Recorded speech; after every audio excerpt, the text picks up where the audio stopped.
৫ August আন্দোলনের সময় আশুলিয়ায় van গাড়িতে ৬ জনের লাশ পুড়িয়ে দেওয়ার ঘটনায় সাবেক প্রধানমন্ত্রী শেখ হাসিনা সহ ৭০ জনের বিরুদ্ধে ২টি অভিযোগ দায়ের হয়েছে আন্তর্জাতিক অপরাধ ট্রাইব্যুনালের তদন্ত সংস্থায়। হত্যার বিচার চেয়ে ২ জনের পরিবার এই অভিযোগ দায়ের করেছেন।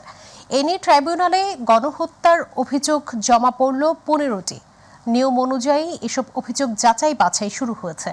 গত ৫ আগস্ট ছাত্র জনতার আন্দোলনে গুলি করে হত্যার পর ভ্যানে থাকা ৬ জনের লাশ পুড়িয়ে দেওয়া হয়। এর একটি ভিডিও সামাজিক যোগাযোগ মাধ্যমে ছড়িয়ে পড়ে। সেই ভিডিও থেকে ২ জনকে শনাক্ত করে তাদের পরিবার।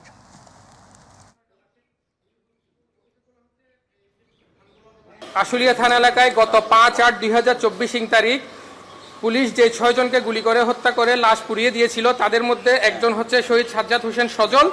সে সিটি ইউনিভার্সিটির দ্বিতীয় সেমিস্টারের ছাত্র।